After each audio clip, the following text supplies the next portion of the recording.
Dunia pendidikan nasional sekali lagi tercoreng berkat ulah sejumlah anak muda yang lebih memilih jalan pintas ketimbang kerja keras.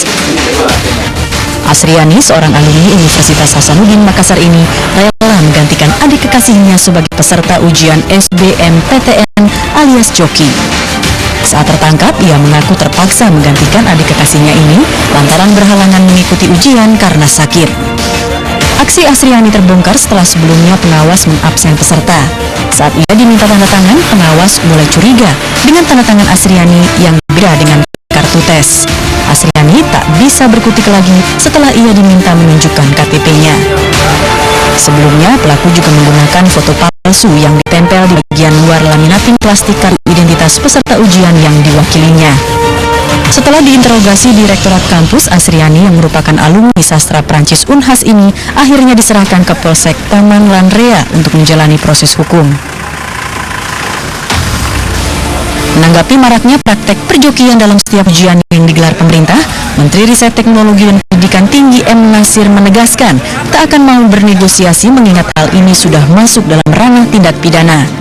Sanksi berat tak cuma mengancam para joki, melainkan pengguna jasa joki, termasuk dikeluarkan dari universitas tempatnya mengenyam pendidikan selama ini.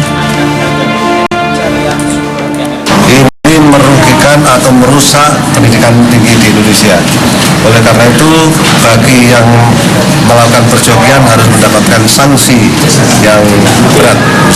Sanksinya dipidana atau bagaimana? Nah, nanti sanksi ini adalah kalau itu dari perguruan tinggi, kasus yang terjadi pada masa atau tahun lalu, itu dikeluarkan dari perguruan tinggi kalau mereka dari mahasiswa. Tak cuma praktek perjokian, tamparan ganda juga harus dirasakan Universitas Hasanuddin sebagai universitas terbesar di Sulawesi Selatan setelah munculnya modus kecurangan baru, yakni menggunakan jam tangan cerdas. Disebut jam tangan cerdas lantaran di dalam jam tangan terdapat kunci jawaban soal ujian yang diduga sebagai bocoran dari soal SBMPTN. Namun pihak kampus masih mendalami motif ini, mengingat ada dugaan kunci jawaban ini adalah palsu, ulah para calo untuk menipu para peserta ujian demi meraup untung. Tim Liputan, MNC Media, Makassar dan Yogyakarta. Ya, kita beralih ke informasi berikutnya. Pemirsa, aksi nekat pengendara mewarnai razia Patu Jaya yang digelar Satlantas Polresta Tangerang, Banten, Selasa siang. Sejumlah pengendara panik kocar-kacir memutar arah, bahkan seorang pengendara nyaris tertabrak kendaraan lain saat hendak menerobos pemeriksaan polisi.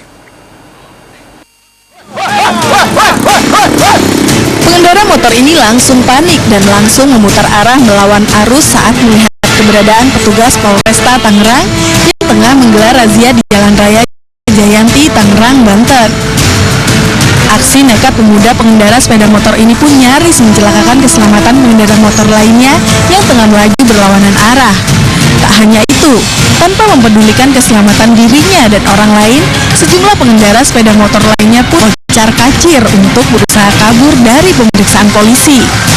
Memasuki hari ke-13, 3.000 lebih pelanggar yang didominasi pengendara roda 2 diganjar surat tilang lantaran tidak memiliki surat kendaraan.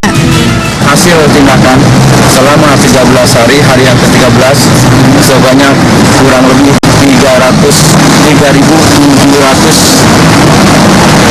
pelanggar. Razia akan terus digelar hingga 9 Juni mendatang untuk menyadarkan masyarakat akan pentingnya menjaga keselamatan saat berkendara. Sukron, MNC Media, Tangerang, Banten. Ya, dianiaya tetangga seorang nenek malah jadi tersangka. Informasi lengkapnya sesaat lagi.